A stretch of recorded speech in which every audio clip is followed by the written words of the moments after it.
Assalamualaikum warahmatullahi wabarakatuh. Kembali lagi di video pembelajaran IPA.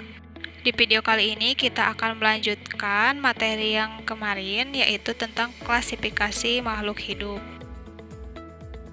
Apa itu klasifikasi?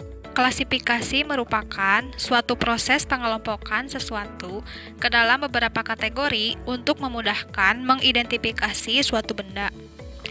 Makhluk hidup di dunia ini sangat beragam, sehingga perlu adanya pengelompokan atau pengklasifikasian untuk memudahkan mempelajari makhluk hidup di dalam kehidupan sehari-hari. Adapun contoh pengelompokan atau pengklasifikasian diantaranya ada pengelompokan hewan berkaki empat. Kelompok hewan berkaki empat ini diantaranya ada gajah, badak bercula dua, tapir, dan jerapah. Nah, sedangkan klasifikasi makhluk hidup merupakan suatu cara untuk mengelompokkan makhluk hidup berdasarkan kesamaan ciri-ciri yang dimilikinya. Nah, ada juga istilah klasifikasi ilmiah. Nah, klasifikasi ilmiah ini merupakan pengelompokan makhluk hidup berdasarkan urutan taksonnya. Takson itu sendiri merupakan satuan kelompok makhluk hidup berdasarkan kesamaan ciri yang dimilikinya. Sedangkan ilmu yang mempelajari klasifikasi disebut taksonomi. Ilmu taksonomi pertama kali dikembangkan oleh ahli botani Swedia, yaitu Carolus Linnaeus. Carolus Linnaeus ini pertama kali mengelompokkan organisme ke dalam tingkatan kategori. Dan Linnaeus juga menemukan binomial nomenklatur, yaitu aturan pemberian nama, genus, dan spesies untuk setiap jenis organisme. Dalam melakukan klasifikasi, Linnaeus terlebih dahulu melakukan identifikasi ciri suatu makhluk hidup. Seluruh ciri yang ada, baik anatomi, fisiologi, morfologi, dan tingkah laku, dicatat dan dipelajari. Setelah itu, dilanjutkan dengan pengelompokan berdasarkan persamaan ciri yang telah diamati.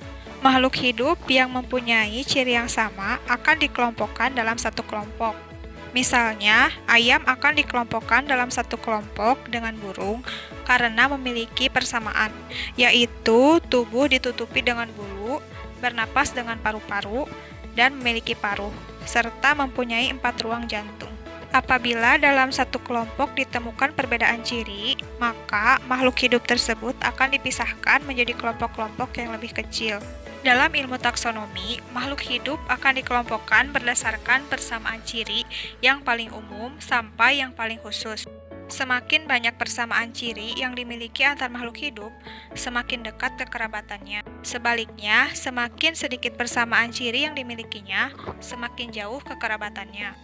Susunan takson tersebut diantaranya ada kingdom atau dunia, kemudian divisi untuk tumbuhan dan phylum untuk hewan, kemudian ada kelas, ordo atau bangsa, famili atau suku, genus atau marga, dan spesies atau jenis.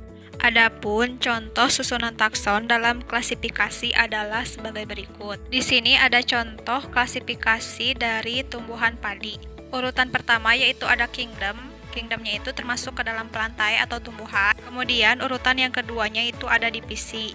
Divisinya adalah Magnoliophyta atau tumbuhan berbunga. Urutan ketiganya yaitu ada kelas. Kelasnya itu adalah Liliopsida atau tumbuhan berkeping satu. Di urutan keempat yaitu ada ordo. Ordonya itu termasuk ke dalam Poales. Di urutan kelima yaitu ada famili. Familinya itu termasuk ke dalam Poaceae atau rerumputan. Kemudian di urutan ke-6 yaitu ada genus. Genusnya itu termasuk ke dalam Oryza. Dan di urutan terakhir yaitu spesies. Spesiesnya itu adalah Oryza sativa L atau padi. Nah, biasanya Oryza sativa ini dikenal dengan nama ilmiah yang diambil dari bahasa Latin. Untuk membuat nama ilmiah suatu makhluk hidup, Linnaeus menggunakan sistem binomial nomenklatur atau sistem tata nama ganda yang aturannya adalah sebagai berikut. Aturan yang pertama, setiap makhluk hidup memiliki nama jenis atau spesies yang terdiri atas 2 kata Latin. Yang kedua, kata pertama itu menunjukkan genus dan penulisannya diawali huruf besar, dan kata kedua menunjukkan spesies dan penulisannya diawali dengan huruf kecil. Contohnya, nama ilmiah padi itu kan Oryza sativa. Nah, Oryzanya itu menunjukkan genus dan sativanya itu menunjukkan spesies.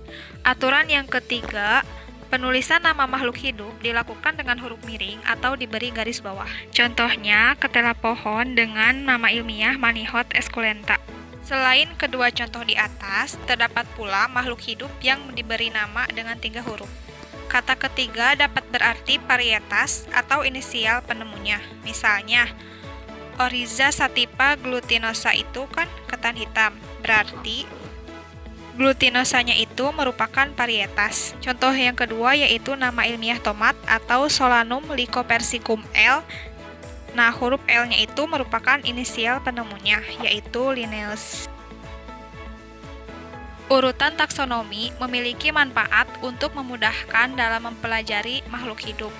Seperti yang sudah diketahui bahwa ada banyak spesies tumbuhan maupun hewan di bumi ini, sehingga perlu diketahui hubungan kekerabatan antara tumbuhan yang satu dengan yang lain atau hewan yang satu dengan yang lainnya.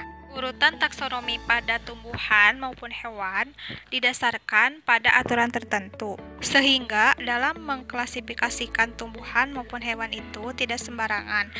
Meskipun nantinya dalam pengelompokan takson seringkali ada perubahan, namun hal ini tetap didasarkan pada sistem klasifikasinya. Materi yang selanjutnya yaitu tujuan klasifikasi. Adapun tujuan dari pengklasifikasian makhluk hidup diantaranya yaitu yang pertama, untuk mengelompokkan makhluk hidup berdasarkan persamaan dan perbedaan ciri-ciri yang dimilikinya. Tujuan yang kedua yaitu untuk mendeskripsikan ciri-ciri suatu jenis makhluk hidup untuk membedakan dengan makhluk hidup dari jenis yang lain. Kemudian, tujuan yang ketiga yaitu untuk mengetahui hubungan kekerabatan antar makhluk hidup. Dan yang terakhir, memberi nama makhluk hidup yang belum diketahui namanya. Untuk pembelajaran di video ini dicukupkan sekian, sampai jumpa di video berikutnya. Wassalamualaikum.